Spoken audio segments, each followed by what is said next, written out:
All right. We are live. It is Wednesday night, which means it is Moon Night. The night of Moon Night, a night of Moon Night, as I like to call it.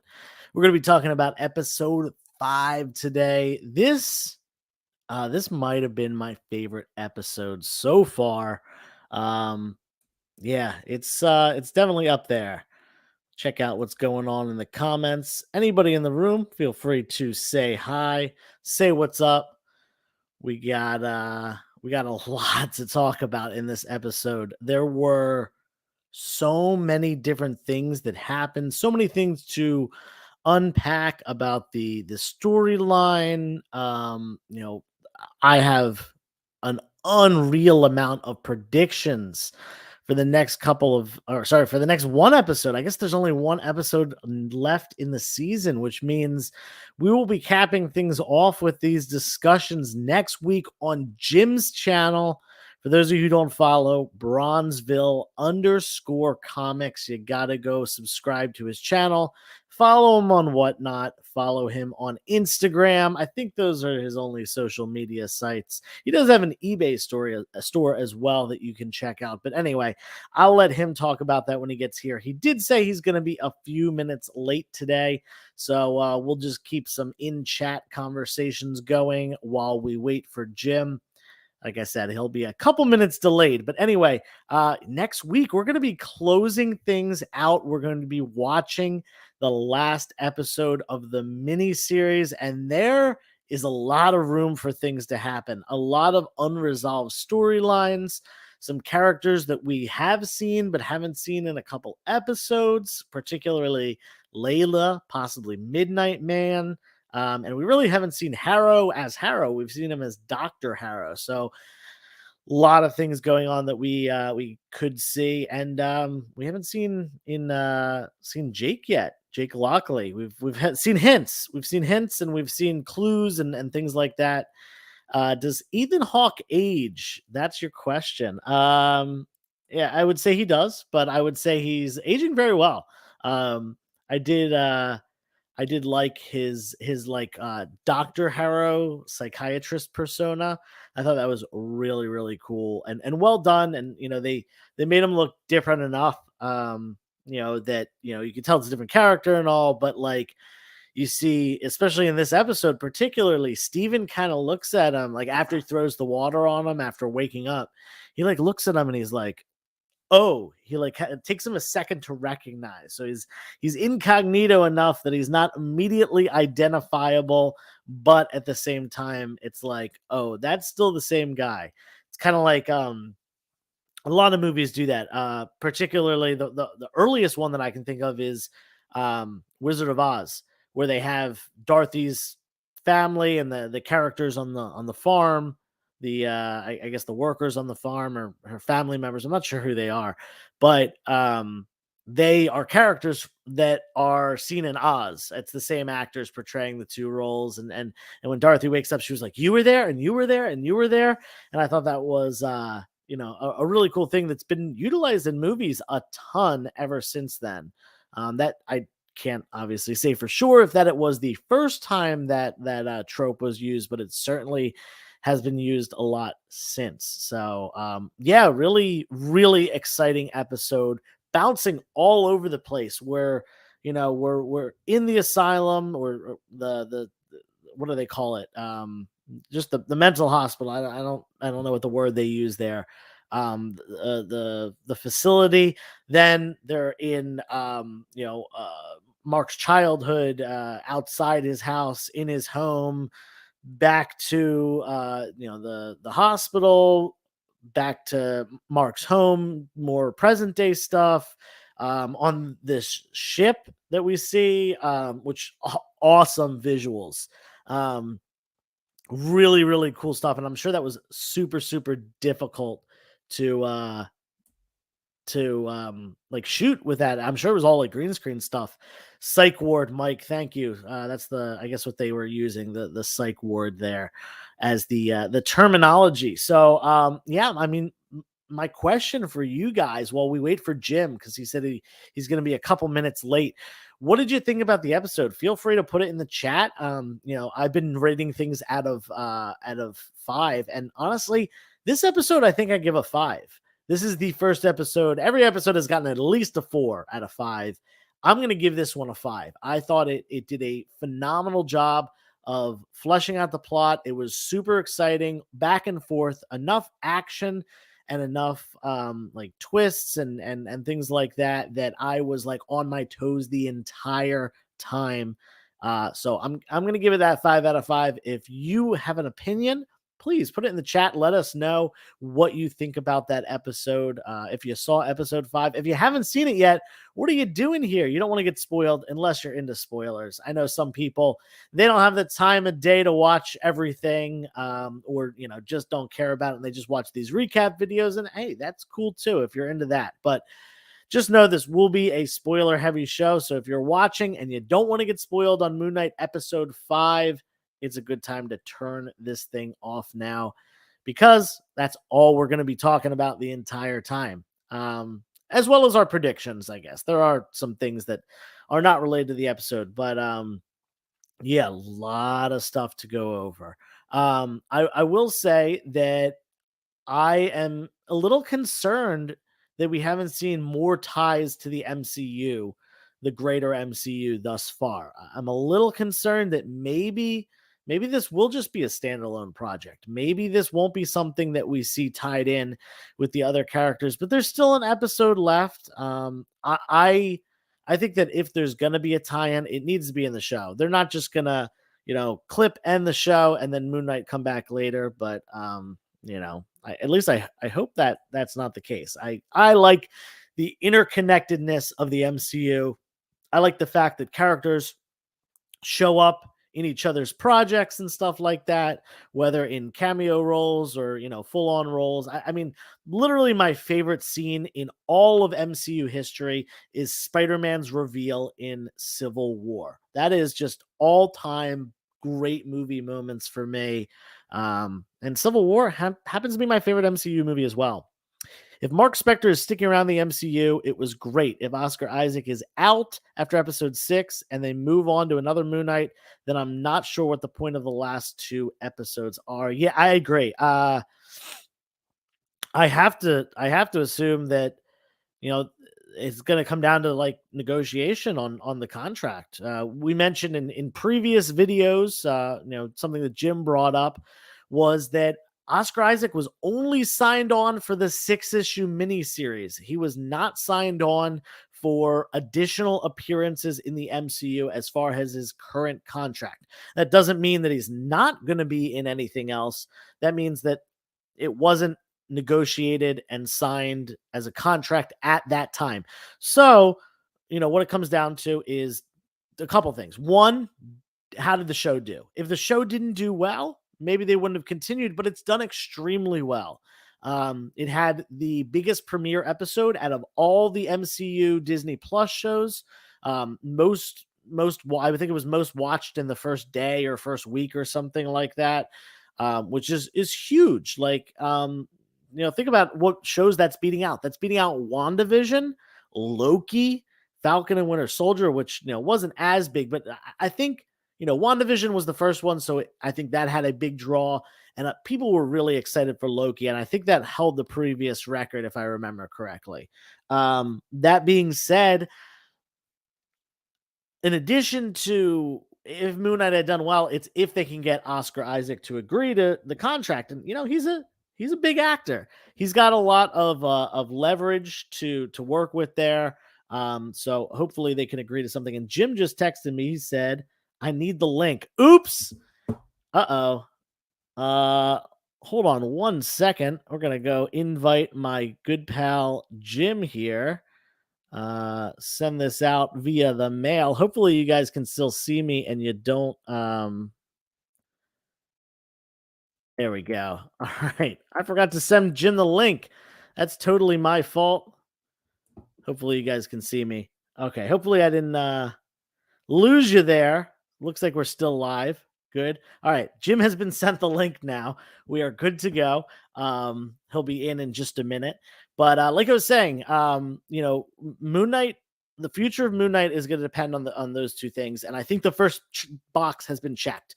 Moon Knight was, critically acclaimed. Unless they really botch that last episode, overall, it's going to be great. And it's really just a matter of getting that deal with Oscar Isaac, whatever he's asking. And we're talking Disney here. We're talking like all the money in the world, so they can definitely throw it at him. Now, without further ado, I apologize for the delay on my part, not sending Jim the link, but here he is. We're adding him to the stream now.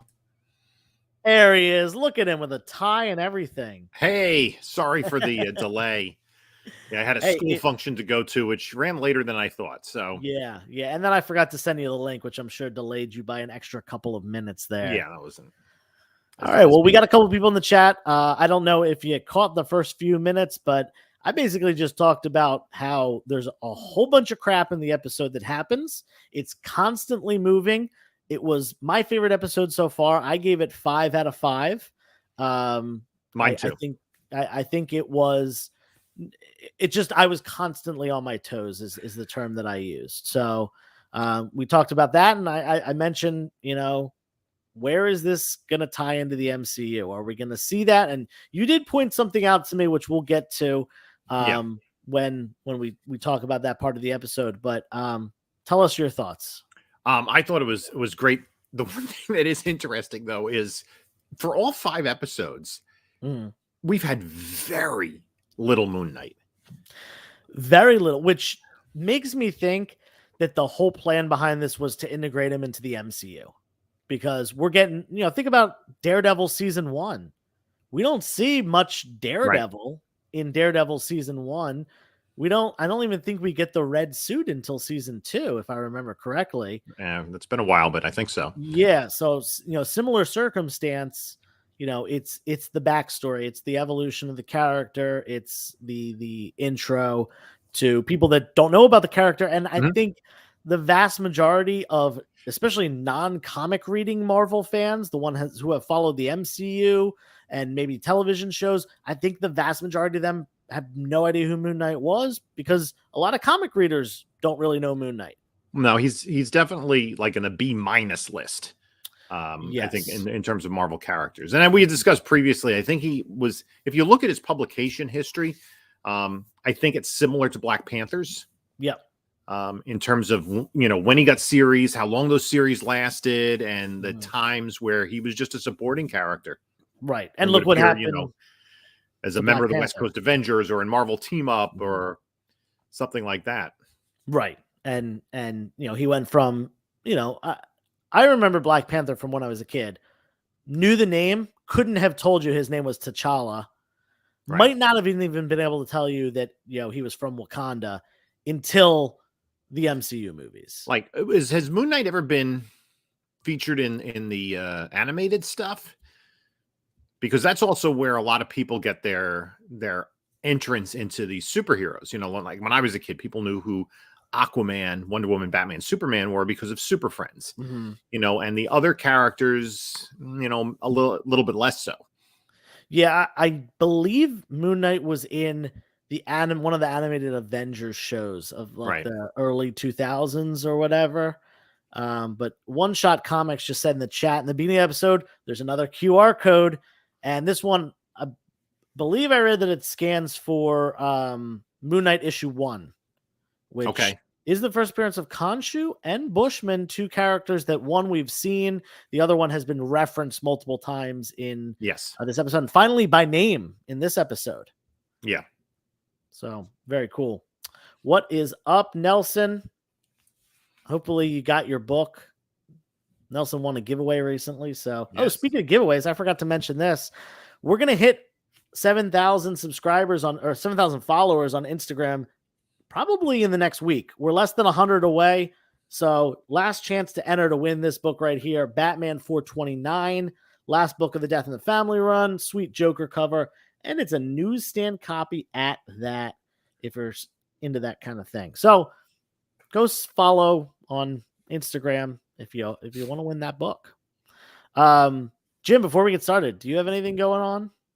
I always have stuff going. I've been getting on Whatnot. I'm doing Whatnot sales. I'm trying to do Monday Whatnot sales at 10 p.m. Eastern time. Solid. I won a book last night, or 2 nights ago, rather. Yeah, before you dozed off, right? Yeah, I fell asleep. So just trying to build up a following. What I eventually want to do is get to the point where I kind of like focus sales and, kind of highlight like X-Men or Batman on a particular night. I'm doing my 3 videos a week. I have a CGC unboxing that I got today. So that'll be my video for tomorrow. 1 book, a Golden Age, kind of rare Golden Age book, and which could have connections to the MCU. Ooh. Not a lot of Golden Age books that have connections to the MCU. True. This is not a first appearance, but it's still a pretty cool book, and it's one that is sought after. And that's going to kind of be the subject of that video. And the weather is getting nice here in the Northeast, and I know that you got out to yard sales. I was at a flea market, so picking up some good stuff. Yeah, I've got it's in the pipeline right now, a collection I'm currently sorting. Probably will either be my Friday or Monday video, depending if my Comic Tom box arrived, because I checked tracking on it, and for some reason, despite last month's coming to my new house correctly, this month's went to my old house. Yeah, I have no idea. It says it was delivered today to my old address, so I'm gonna fortunately I have the new owner's phone number, so I'm gonna have to look into that. But I posted a video today that was from an estate sale, and then there'll be a yard sale video coming very soon with some really awesome books. In addition to that, I think I might make the trip up to the Meadowlands on Saturday. That's a possibility for me as well. Okay. All right. Yeah. It's a lot farther from me than it is from you for yes. you. I think probably hour and 40 minutes for me, hour and 50 minutes. Yeah. Not too bad. But yeah, Anthony, I know Anthony's setting up, and I kind of wanted to go up there. If I can't find some yard sales around here, I'm going to be making the trip up there. And, good piece of information here. One Shot Comics said Marvel subscription discount as well. Apparently you get that with the scan. Okay. And then Mike Popachilli Town, he's got a question for you. Is it Submariner related, your book? No. Okay. Nope. It's not. All right. Well, you gave the hints already. Golden Age book, possible MCU connection. So assuming it's not Cap, because he's already definitely MCU related. Yeah. We'll have to see what's coming out of that. But anyway, we're running a little bit late. Let's start talking about Moon Knight. This episode opens up where the last one left off, screaming at a hippo. Yes.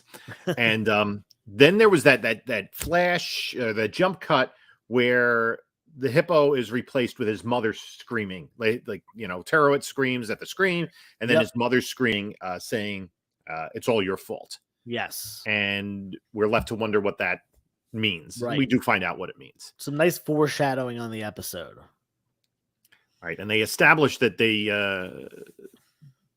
that now we kind of like so nested into these different potential realities, dreams, whatever it might be, that we have a more realistic psychiatric facility with Arthur Harrow as the psychiatrist that they place in Chicago, Illinois, which evidently is where he grew up, because later on when they show his childhood bedroom, there's a Chicago Cubs I noticed that pennant on the wall.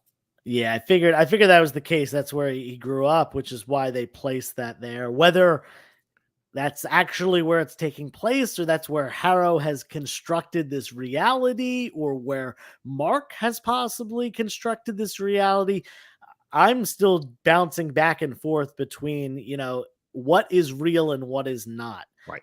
There has to be something that is objectively real to everyone else. Right. Yes. I'm pretty sure it's what we saw in his adventures as Moon Knight, in London and in Egypt. Yeah, I'm So, thinking it's not anything that we're really seeing in this episode. right. This like and that does go in line with the Lemire run, which Mhm. is it takes place in what seems to be a mental health facility, which later turns out to be another realm that is, kind of imprisoned Mark Spector. Um, with a lot of the characters that we're actually seeing in this show. So it does seem like that's the source material that this is mainly based off of. Yeah, because then we go back to Terra, and it was quite clear that the um circumstance that we found the characters in at the end of episode 4 wasn't real.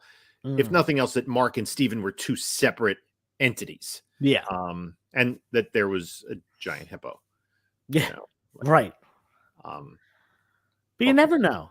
You never know. it's true. Um, True. I mean, we're going to see a Minotaur and Doctor Strange, and yeah, true. And he's green. As Black Widow said in Endgame, I get emails from a raccoon. That's also true. One thing that I saw, I saw this while reviewing some online material about the episode. We were talking last week about the bingo card. Yes. And there actually was a probable tie to the bingo card to the comics. And that was, if you add up all the numbers on the bingo card, it equals 177. And if you go back to Moon Knight's catalog, this is prior to legacy numbering. So you actually have to trace back from where they started legacy numbering, which was in the 180s, trace back, and it is issue 1 of the Lemire run, which has the front cover of Moon Knight in the straitjacket. Yes. That turns into like his mask. Essentially, it's his whole costume is as a straitjacket. So I thought that is probably what it is, a reference to. Very, very obscure, and I'm surprised that anyone was able to really find that out. There are people that spend a lot of time on those kinds of things. And, I think that at this point in time, this is true of a lot of filmmakers, and it's pretty true of the MCU, that there are no coincidences. They don't just kind of throw numbers and letters and names out there for no reason. Yeah. Yeah. I mean, even, thinking back to Loki, all the things that you see in the Void are references to comic books, no matter how obscure they are, like the Thanos copter. The Thanos copter, that spiked the prices of Spidey, whatever it's called, 39, I think it was. Right. Which was a nothing book that's now, it's still to this day is like a $20-$25 book. Yeah. That is, I mean, it's hard to find in good condition, but sure. It was a kid's book, right? Yeah, so lots of back and forth, while going through these memories, trying to balance the scales, trying to not get sucked into the underworld. Now, before that, Terrawit says to them, yes, you are dead.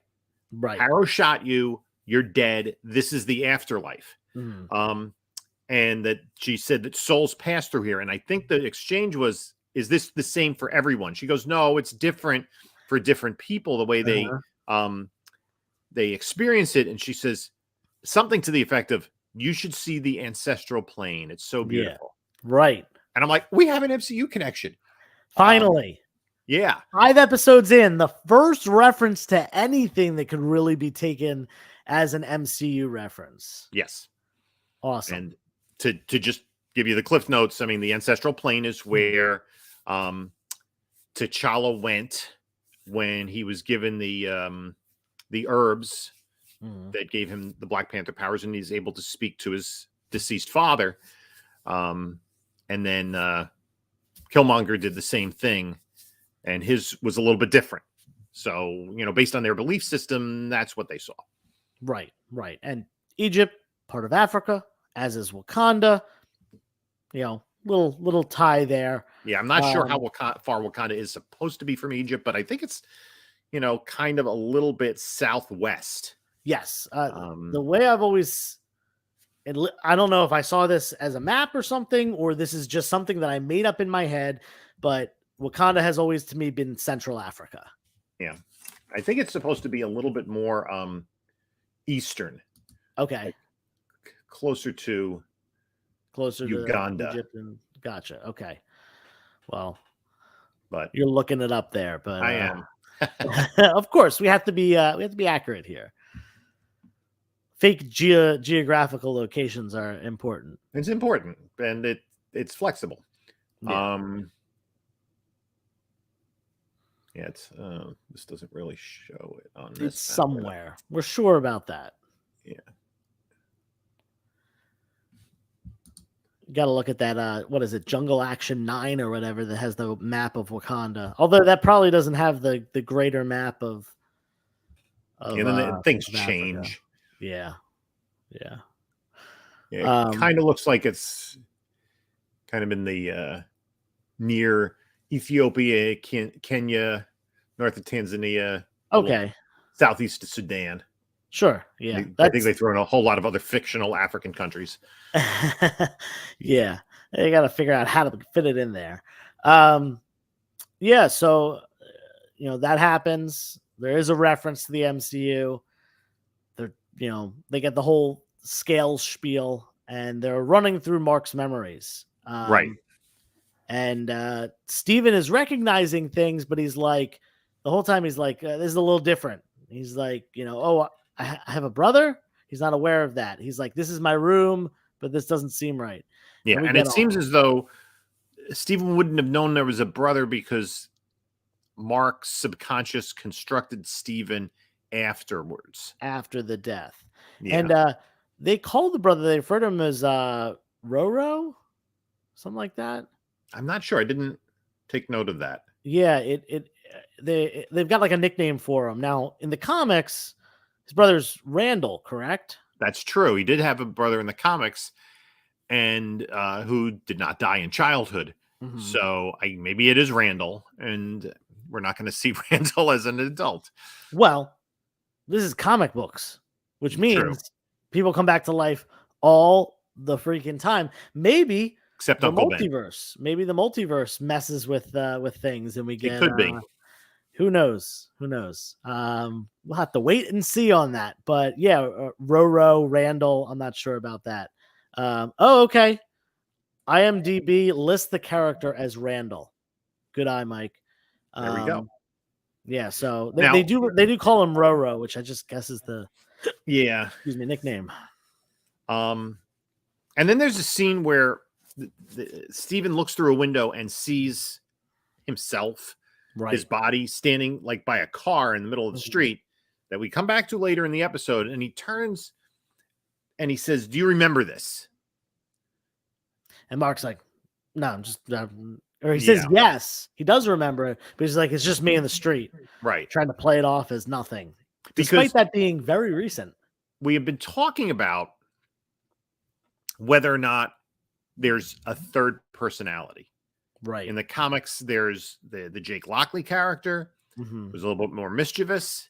There have been clues for that, things that it doesn't seem like Mark would have done.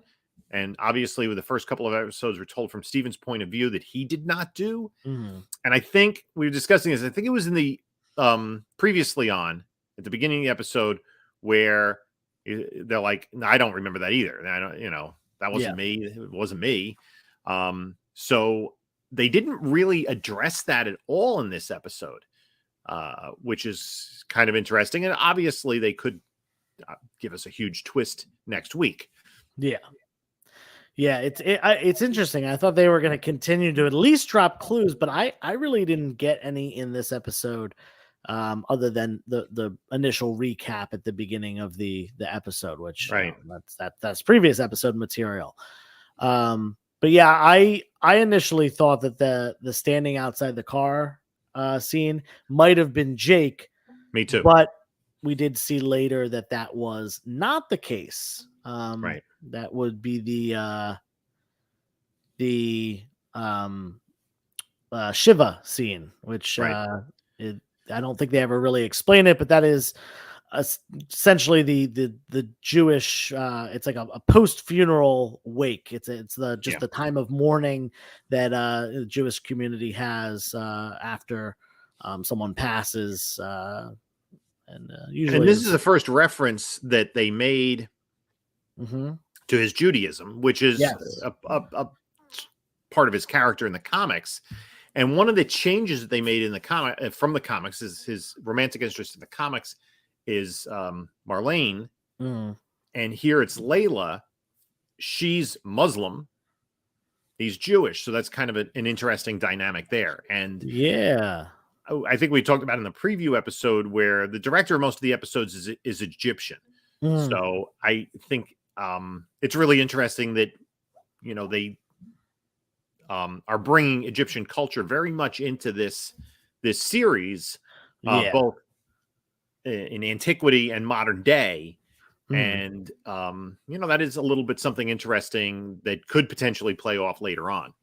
Yeah, and I did read an article where the original idea was to include Marlene as she is in the comics, and the director of the show wanted the character, wanted to change her a little bit. So they did sort of a hybrid, not exactly, because they took a comic book character and changed her in a way to make her MCU version. They changed her name, they changed her background, but they left a lot of things the same as Marlene.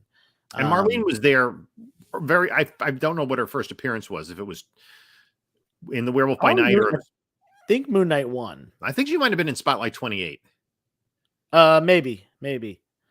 I could check. I got a couple back here. Yeah, because I she's definitely in Moon Knight 1. Yeah. But so she kind of predates a lot of the tropes that have been part of the character for the last 40 years. Yeah. So. All right. So Jim's gone AWOL. Oh, there he is. Yeah. Open it up. See if you can find any Marlene in there. While you're doing that, while you're looking, man, I want to talk about how sad a lot of parts of this episode is.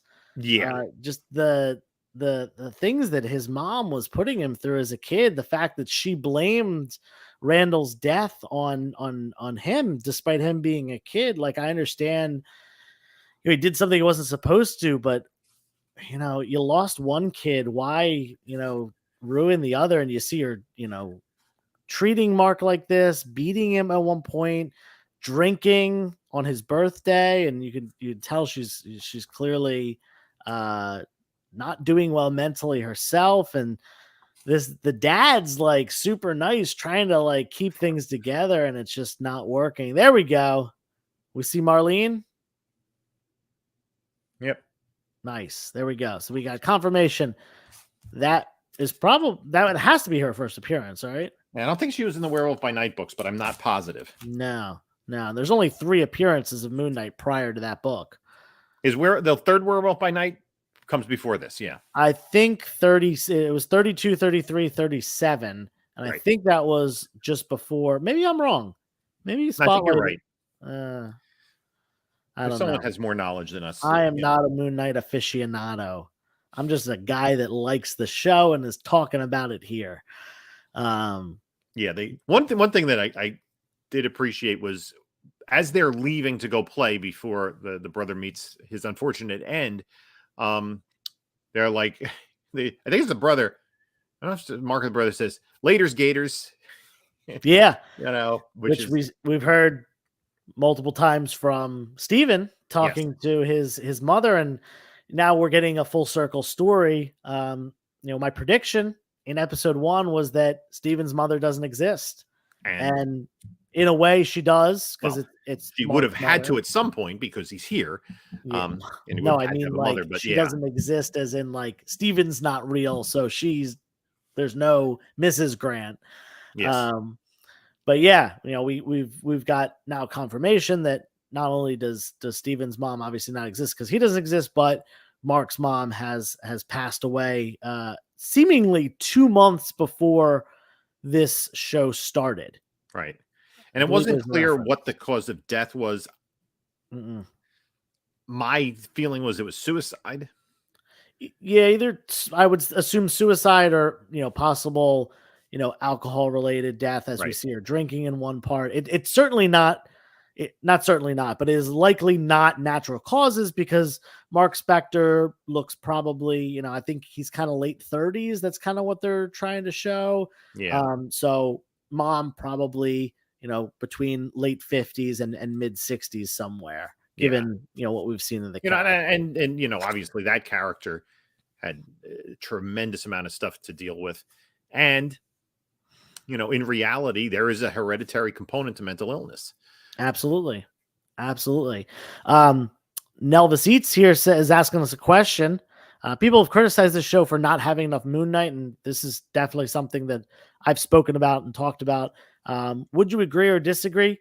I'm going to go first. Personally, I don't think it's a bad thing, as long as they continue the character into the MCU. Yes. If we just get what Moon Knight we've gotten, and some in episode 6 as well, I am not going to be content with the amount of Moon Knight consumption. As great as Mark Spector and Stephen Grant are as characters, I do want to see more Moon Knight. So as long as they keep the character around the MCU, I have no problem with it. I mean, even think about because, it's not just, you're not putting out a TV series, which is, a weekly, here's the new villain, and it kind of follows the same formula, almost like a CW show. Even if you think back to movies like the original Iron Man or Winter Soldier, we saw a lot more of Tony Stark and Steve Rogers than we did of Iron Man or Cap in those films. And I think a lot of that is true of the characters. What really has been a hallmark of the MCU has been us discovering these characters as people. Yeah. And then kind of building to this climax, where in the climax you have the big scene where they're facing off against each other. And you do have kind of little bit of feelers early on. Obviously Iron Man, he makes the thing in the cave. You have that whole scene where he is able to get away. And then, he comes back home, deals with that. And then he goes back as Iron Man and kind of destroys the place. And then, he has to fight Obadiah Stane right at the end. So, and he's testing out the uniform and stuff, but it's a lot more Robert Downey than Iron Man. And it's also difficult because the Moon Knight character, you don't see a face. Not at all, right? So you really need, it's like kind of the, like that portal scene in Endgame. It's all like, the nanotech exposes a face and then they put the mask back on again, and for no reason. They're just like, okay. That's, Chris Pratt. Okay. And a lot of that has to do with contractual stuff in Hollywood. A lot of actors will request, 70% of the time I'm on the screen, I want my face to be shown rather than be in a mask. See how that works with Christian Bale in a few months. Yeah. He certainly doesn't look comic book accurate. I think it's going to be fine. People are complaining about it, but I think it's going to be fine. Oh, I'm sure it's going to be fine. Like, I don't necessarily think that being 100% comic book accurate on appearance or things like that is of the utmost importance. As long as it's done well and we get enjoyable content, I'd rather have that than something look exactly like, what is in the books. Especially books from the 60s and 70s and 30s and 40s and 50s when, it's so outdated at this point. I like the modernization updated of the source material. That's great. There's so just to get back to Moon Knight, one of the lines is when we're seeing Mark like he like drops some stuff in his room and he's trying to clean it up as his mother's coming because she knows going to be furious, and then he just becomes Steven. Yep, so just like that. Safer thing, and Steven's like, I thought I was the original. Yeah. Like he's like, doesn't realize, even though obviously Steven wouldn't have any memories of young childhood, but I wonder if that is shown, that exact scene is the first appearance of the Stephen Grant persona. Cause I would think it would be somewhere, in that childhood post the death of his brother. Yeah. And obviously it was based, which, now it comes full circle. It was based on that bad made for video Indiana Jones ripoff. Yeah. Based on the character. And so I do like the way they have all these different layers of, what's going on in his consciousness versus what's going on in reality and what's going on in the netherworld, so to speak. Yeah. Hmm. Yeah. So at the end, I mean, the scales do balance out, but a little late for our buddy Steven. Hmm. What do you get from that? Do you think that? Yeah, I don't think that that character, that persona, can be completely gone. No, I mean, it's because they're dead, Mhm. right? But I think that the prevailing thought is that somehow Layla is going to release Khonshu. And we also had that flashback to when Bushman killed everyone, including Layla's father, Yeah, mortally wounded Mark, and then he was revived or brought back, which is accurate to the comic books, by Khonshu, and then got the Moon Knight powers. yeah, little different because I believe in the comics, if I remember correctly, and it's been a couple months since I've looked through a Moon Knight one, but I'm pretty sure that the situation was like he was found on the brink of death by like a village that worshipped Khonshu, and Okay. that village like took him to the temple and did all that stuff rather than him kind of stumbling in there. Right. That's This I was this was think that's just what a I little remember. more expedient storytelling. Yeah, yeah. We don't get to see him, You don't have to pay all those extras. You don't have to shoot all right. these people. Yeah, He's bleeding in the temple. Okay, Khonshu, boom, he's got powers. We've yeah. covered the origin story.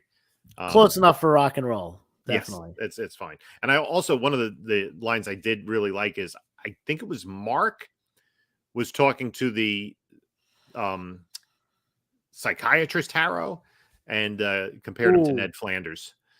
That was a good one. That wasn't the one that I was thinking. The one that I was thinking was Stephen Grant persona as well, talking to Harrow, and Harrow asks him a question, and Stephen just goes, "Oh, nosy," and just like calls him nosy. I thought that was the funniest line to me in the whole episode. And Stephen adds a lot of comic relief, including the Ned Flanders one, which is interesting because I guess they people overseas probably watch It's on Disney Simpsons as Plus. well.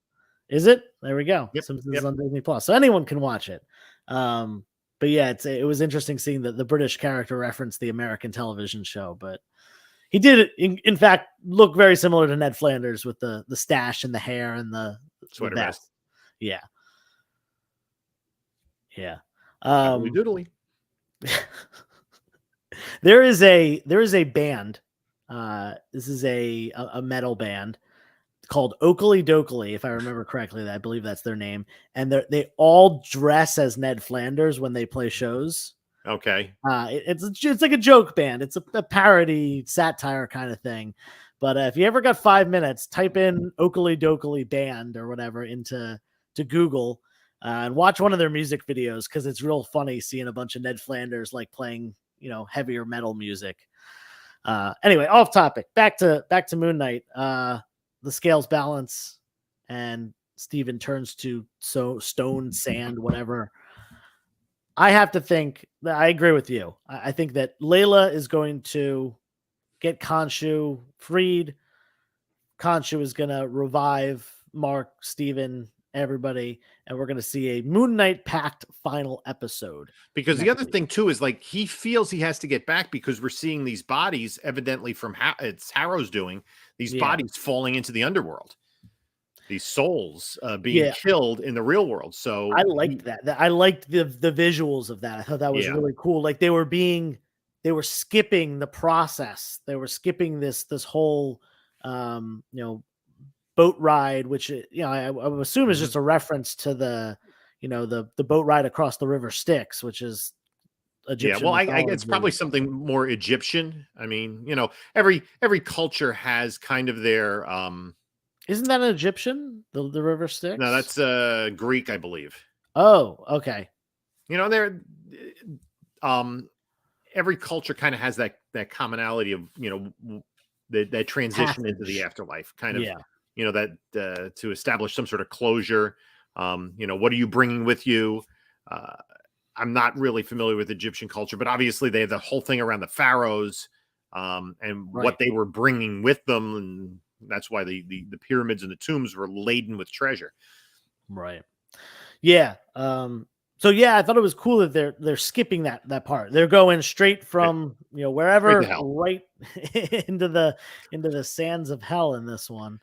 Yeah, that was the really cool visuals there, and man, once again, I'm sitting there like, there's gonna be an end credit scene. I know it, and once again, there wasn't an end credit scene. Yeah, I'm so. Then at the end, Mark is in the fields of grass, which is like the paradise, the Valhalla, Field of Reeds, that he's going to, and I think that Mark is dead, and that now his soul is passed on, but he's going to come back because otherwise we do have another episode and we have something to do, and I guess what I would expect in episode 6 is that he's going to be revived and Moon Knight's going to have to defeat Harrow. And kind of where does the story, or how does the story conclude, and then what does it set up next? Which, man, I hope it sets up ties to the MCU. That's the thing that gets me most hype is seeing something that ties in to other things that I've seen, and I can wildly predict and be excited about something to come. What'd you say? And look forward to. Yeah, absolutely. Yeah, because I think it kind of makes sense to establish the character with his own story here, and if they want to, and this has probably been successful enough, that they could give him his own solo second season. But, a lot of the character has been him also just being a superhero and being part of the West Coast Avengers or the Defenders or whatever the case might be.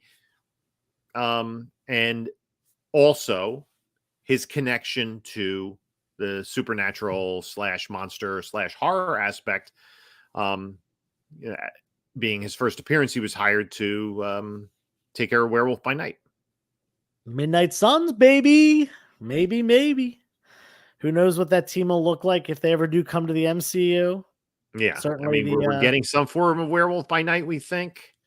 Not even we think, we know. Yeah, my theory is that maybe Mark takes care of Jack Russell. Yeah, you mentioned that one last week. And then we get the other guy. Yeah. I can't remember the character. Jake Gomez. All right, we got Martin here has missed the last 2 episodes. Is it worth catching up? 1, absolutely. It's worth catching up for multiple reasons. 1, it's just good content in and of itself. And 2, you're going to want a nice background if the character does continue. The last few Disney Plus shows haven't grabbed my attention, although I have most of Moon Knight's comics. Okay. I think one of the things is because also, the comic book reading audience, the people who have more than 3 Moon Knight comics in their collection is a very, very small fraction of the people who are watching the show. 1%, maybe. And so, we're those passionate people. We know the character, we've seen him here and there, even if it's not one of the main titles that we get, their expectations. But what they've done consistently in these Disney Plus shows, especially, is do something different than what we might expect. I mean, WandaVision was completely different. I thoroughly loved it. I thought it was just bold, dynamic filmmaking, television. It was unique, and it the uniqueness served the story. It fleshed out these characters that we had kind of been secondary in the movies. Same thing with Loki. It did something weird and new that had repercussions going forward. And the same with Hawkeye. Hawkeye was a different kind of genre. Supposedly She-Hulk is going to be kind of more like a sitcom, and Ms. Marvel is going to be geared more towards kids. Right. So I appreciate that it's not all the same. Yes. I mean, I'd watch it regardless because I'm just a superhero guy, but Yeah. it's sort of like, you turn on the CW and the shows are basically the same, and that's kind of historically what we've gotten is, superhero, set up the origin story, there's a new villain, there's some romantic subplot, blah, blah, blah, blah, blah. And Mm. that's kind of how we go through things. But Yeah. they're taking chances with these Disney Plus shows. And Right. I think we should appreciate that because this is unique. It's different. Mm. It's I not at think it, all what I think anybody expected it to be. I think it was all about them getting comfortable because I think they've been doing this all along. If you look back at even, some of the phase 2 movies and stuff, Ant-Man, Mhm. having more like heist movie vibes and, Right. Falcon and not Falcon and Winter Soldier, Winter Soldier being more like of a spy kind of Yes. thing. They've been doing it all along, but staying kind of within the realm of like action superhero movies. Mhm. Once Disney Plus hit, though, I totally agree with you. They have gone way outside the box and done some things that not only none of us expected, but really that haven't been seen before. And I think I totally agree with you. I'm going to be watching no matter what. I'm going to watch every episode of Miss Marvel as religiously as every episode of Moon Knight, despite the black and white differences between those two shows. Because I love comic books. But, I think it's also going to be a great way to pull different people in because, like you said, Exactly. Miss Marvel, uh, I'm sure your girls are going to be watching that. Yes. And they're probably, I assume they're not watching Moon Knight. We've been watching Moon Knight. My older one loves it.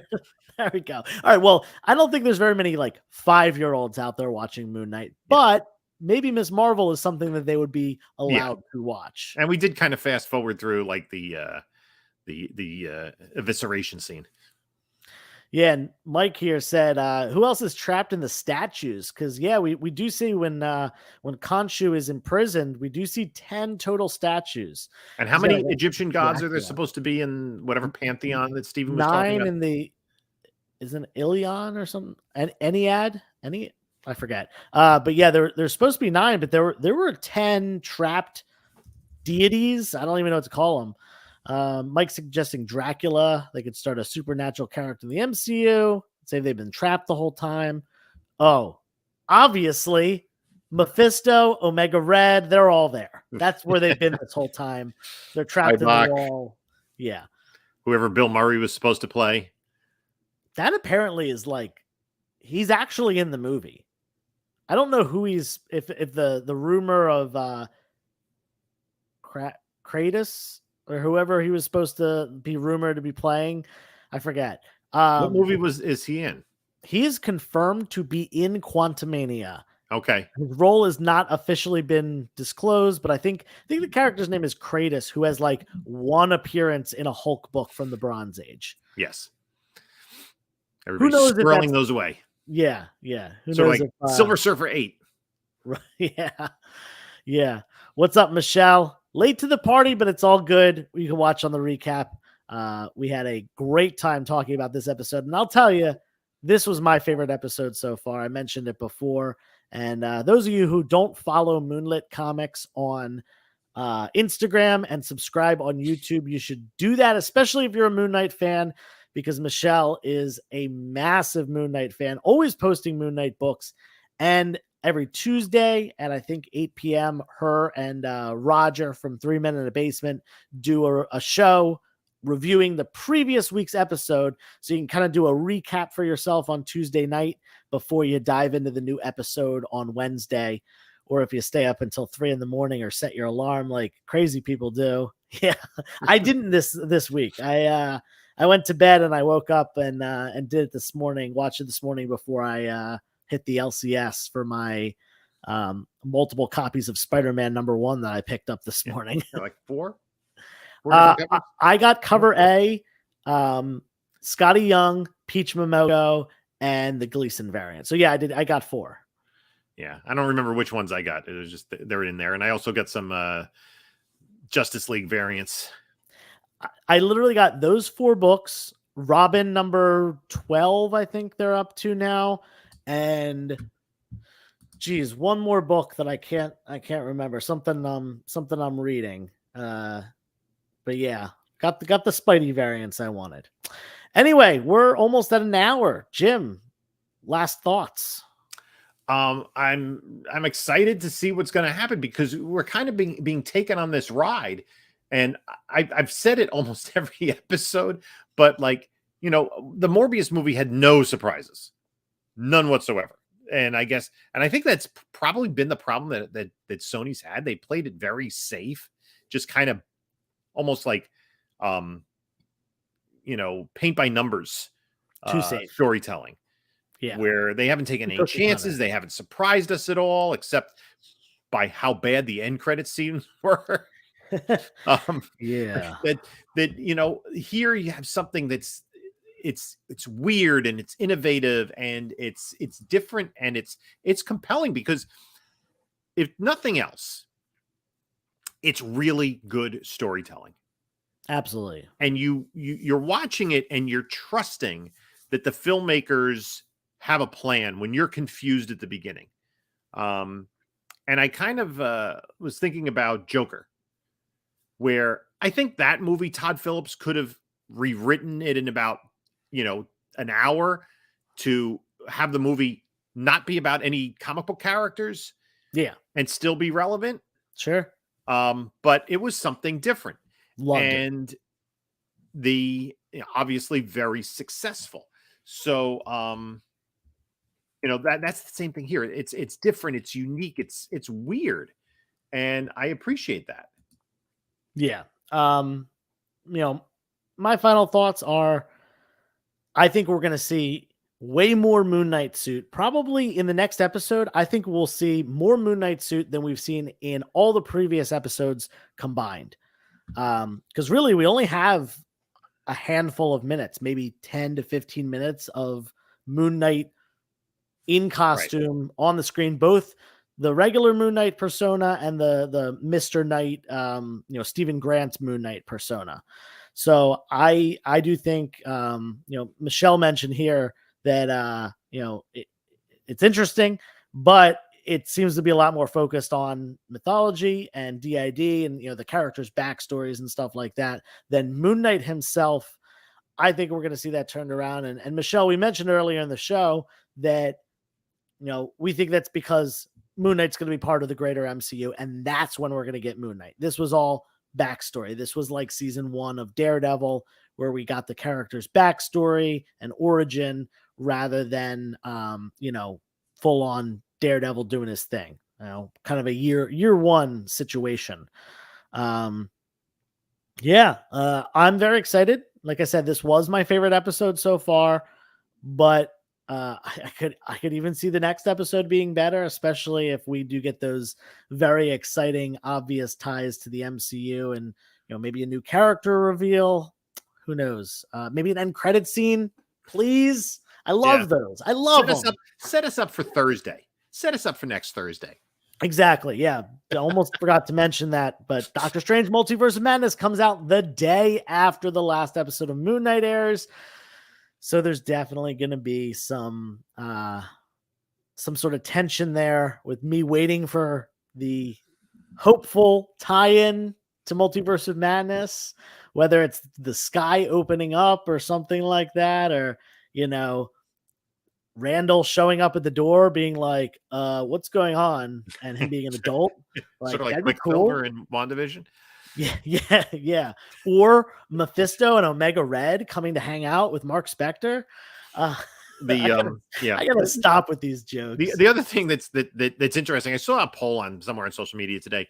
You know, do you prefer shows that are released weekly or just drop the whole season at one time? Yeah. And I think that it's such a benefit to have this slow release for a lot of different reasons. It started in Disney Plus, started with Mandalorian.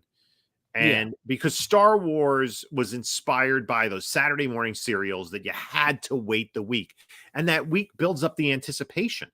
You know, you don't have that immediate gratification. It gives those of us that are very interested in the subject matter and like to break it down the opportunity to really mull it over and come up with the theories and watch other people's videos and read other people's thoughts on it. And, you know, allows the opportunity to be surprised, because if they dropped all 6 episodes at once at 3 a.m. on a Wednesday, Yep. Until you had the time to consume it all, you'd have to stay off social media. Especially when you have a comic book Instagram account. Who does that? I agree. I'm with you. For a show, a random show, currently I'm watching Pretty Little Liars, which I'm binge watching because it's old. But if they dropped a show like that a season at a time, I'd be perfectly fine with that. Whereas something Marvel related, even DC related, comic related in general, I want it on a week by week basis. That's just me.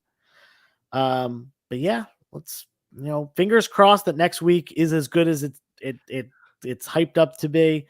I think it is. I think we're gonna be really happy with what happens next week in both Disney Plus and on the big screen with Multiverse of Madness. That's gonna be bonkers. Yeah. That being said, next week join us over on I always do the wrong way. Over on Jim's channel for the final episode. Not only that, but Jim, you got some giveaways you're going to be doing? Trivia? Yeah, we're going to be doing some trivia questions. Very cool. So trivia-based giveaways. So brush up on your Moon Knight knowledge and join us live at 10 p.m. Eastern Standard Time on his channel.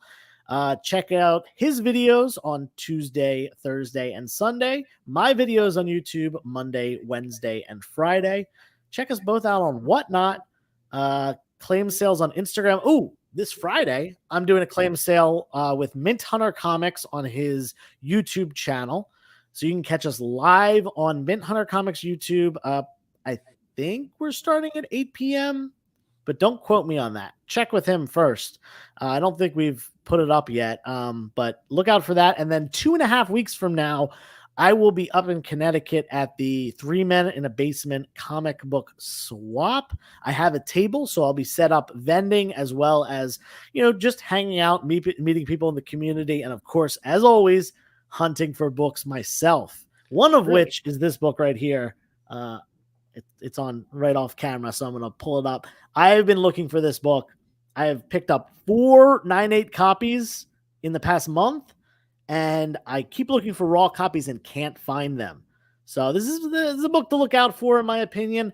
In fact, I put it in my spec video last week, and just today there was an article published with some leaked information. Who knows if it's true or not? That Anya Corazon has been cast for a Sony project. Yes. And now everybody's scrambling to get that stupid wrestler comic. Yeah, that one too. That's a head scratcher. That they're just, this is a real character. She has villains. She has multiple appearances. The other one is El Muerto, and he's got 2 appearances ever in comic books. But I would not be buying that one. This one seems a little bit better. He's supposedly headlining a feature film.